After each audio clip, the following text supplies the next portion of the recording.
At 7:45, we got our one only 7:45 game. We got Georgia Southern, who's 2-1. Trump number 5, Ole Miss, who's 3-0. Ole Miss favored by 35 points on the SEC Network. J.C. French has gone 68-110, thrown for 776 yards, 6 touchdowns, 0 interceptions. Jalen White is at 31 carries for 97 yards and 5 touchdowns, and Dalen Cobbs had 15 catches for 175 yards and 2 touchdowns. Jackson Dart for the Rebs gone 73 of 88, thrown for 1,172 yards, 8 touchdowns, 1 interception. Henry Parrish Jr. had 44 carries for 338 yards and 6 touchdowns, and Trey Harris has had 27 catches for 403 yards and 2 touchdowns. These two teams have never played.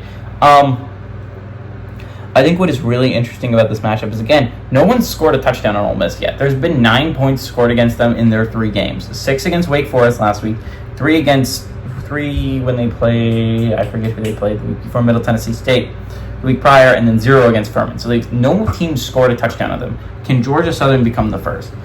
I honestly think Georgia Southern's a little bit of an underrated squad. I understand they're a 2-1 group of 5 squad, but I think they lost to 11 to Boise State.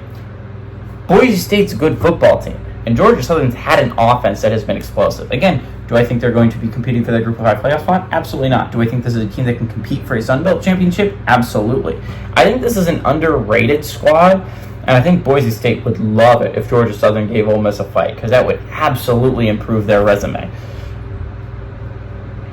A win over a solid Georgia Southern team could bode big for Boise State in the future. I think Boise State's going to be watching this game, really pulling for Georgia Southern. I think Georgia Southern's an underrated squad. I've said it before, I'll say it again. It's a good squad. On the other hand, Ole Miss has been a beast offensively, but weirdly enough on the defensive end. Again, averaging only giving up 3 points a game. And I understand it's against like Middle Tennessee State and Furman. And honestly, Wake's not that great of an offensive team ever since Sam Hartman's left.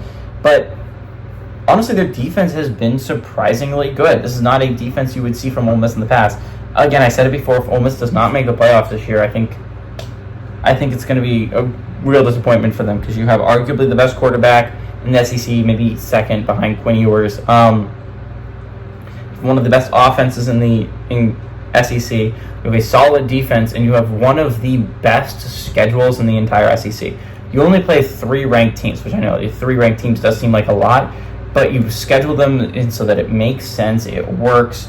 You have easy games before your ranked games, or you have a bye week before your ranked games. You don't play any ranked teams in a row, and I think it honestly is a really nice schedule worked out for Ole Miss. And if you don't end up winning and making the playoffs, I think this is a little on you if you're Ole Miss. Like, your schedule has worked out so favorably that I would be shocked if Ole Miss is not a playoff team.